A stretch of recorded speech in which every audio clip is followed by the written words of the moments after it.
Durant la Seconde Guerre mondiale, un groupe de partisans polonais parvint à s'échapper des camps de concentration.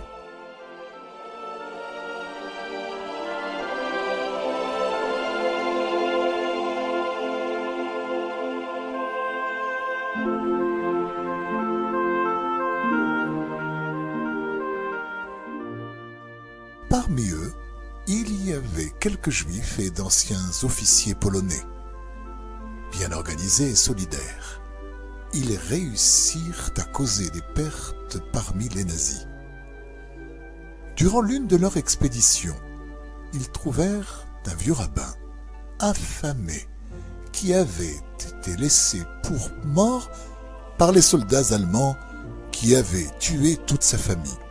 Un des partisans catholiques eut pitié de lui donna à boire et à manger, et l'aida à se rétablir quelque peu. Ce rabbin n'était d'aucune utilité réelle.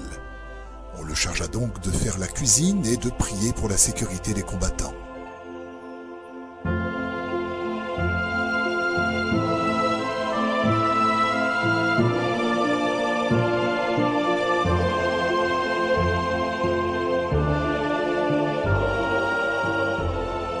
Effectivement, ce groupe de partisans n'essuya aucune perte durant tout le reste de la guerre.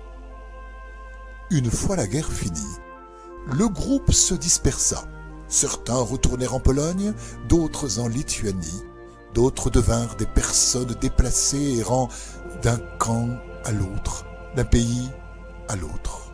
Ceux qui s'étaient retrouvés en URSS, constatant que le gouvernement communiste ne leur était pas du tout favorable et les priverait de toute liberté, décidèrent coûte que coûte de franchir la frontière.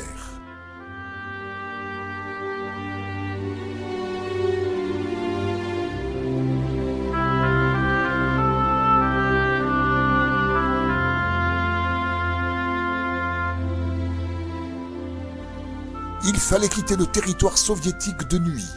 On leur avait dit « Vous devez traverser la rivière en hiver quand elle est glacée. De l'autre côté, c'est un no man's land. Vous y trouverez une cabane, celle d'un soldat soviétique chargé d'empêcher les gens de passer la frontière.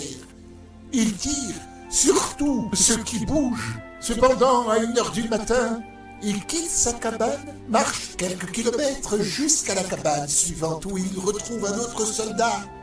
Les deux amis échangent des provisions et des renseignements, puis le soldat retourne à sa cabane. Tout cela lui prend environ 2 heures. Pendant ce temps, vous pouvez vous réchauffer dans sa cabane, mais il faut absolument en sortir avant qu'il revienne.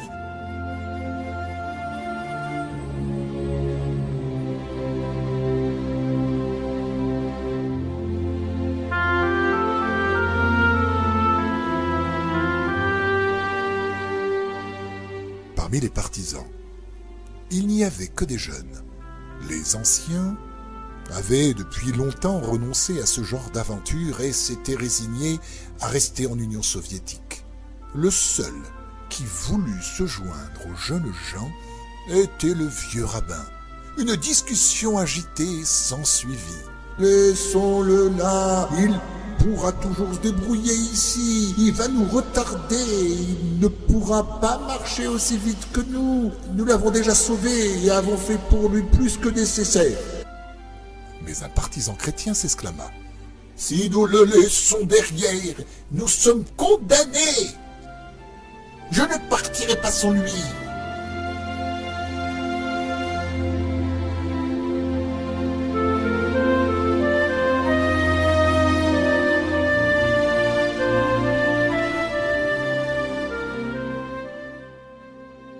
À contre-cœur, cœur, il fut donc décidé de l'emmener.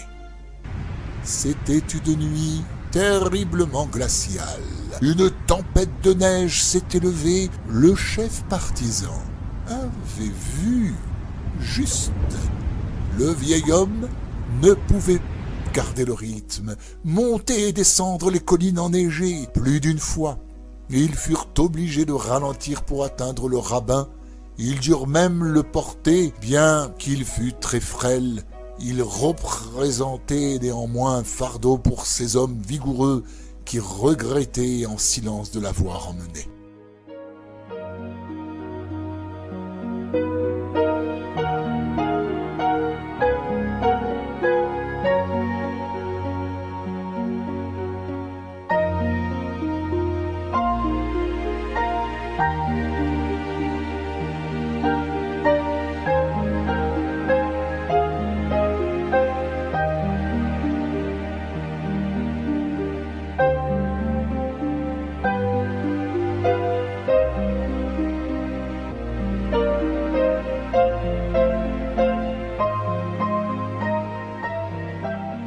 Enfin, à 1h du matin, ils arrivèrent près de la cabane qui était maintenant à moitié enterrée sous la neige. Dès que le soldat sortit, les partisans pratiquement gelés se précipitèrent dans la cabane, chacun s'efforçant d'être plus près du feu pour réchauffer ses membres engourdis par le froid. Mais le vieux rabbin ne resta pas longtemps près de la cheminée. Il ouvrit un petit sac et en sortit une vieille Hanoukia, toute rouillée. Puis il prit un morceau de ficelle comme mèche et quelques gouttes d'une petite bouteille d'huile qu'il avait miraculeusement emportée. Stupéfaits, les partisans observèrent le rabbin sans rien dire. D'une voix à peine audible, après avoir placé la Hanoukia devant la fenêtre, il récita les 3 bénédictions et commença à chanter ce chant qui rappelle les miracles que Dieu fit pour le peuple juif tout au long de son histoire.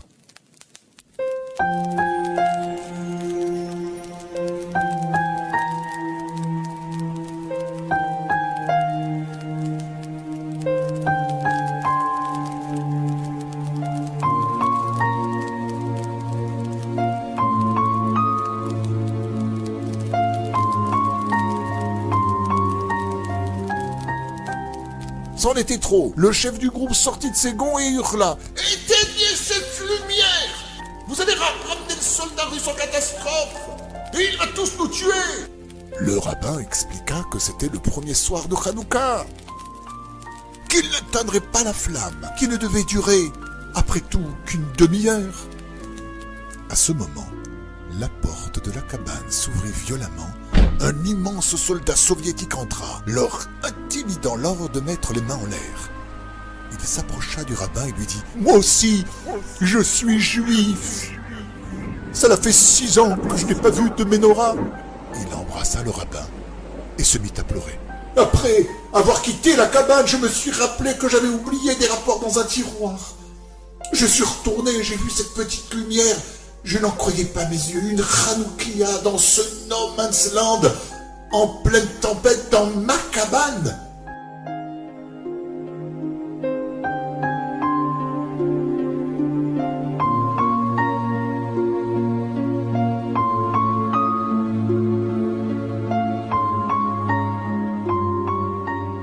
Il rassura ses hôtes, offrit à chacun un grand verre de vodka, et ajouta « Vous avez de la chance que c'était moi qui étais le garde. Un autre soldat vous aurait tous tués. Je vais vous montrer comment traverser la frontière. Souvenez-vous de moi, rabbin. Priez pour que j'aie moi aussi un miracle de Hanouka et que je puisse rejoindre ma famille sain et sauf. » Stupéfaits et rassurés, les partisans suivirent le soldat, passèrent sans difficulté la frontière et une fois de l'autre côté, chacun prit un autre chemin.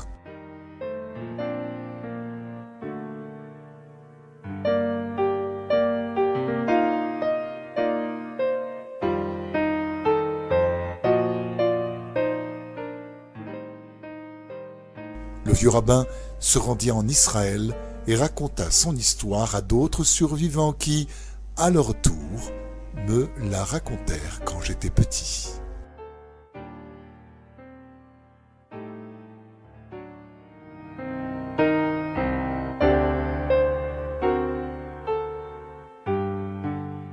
Dans chaque ère spirituelle, le royaume du mal se renforce pour nous empêcher de servir Dieu et pour nous faire oublier sa Torah. C'est ce qui se passa à Hanouka avec la royauté grecque. Pour l'essentiel, c'est avec les mauvaises passions, les amours déchus, que ces forces négatives ont une emprise sur nous.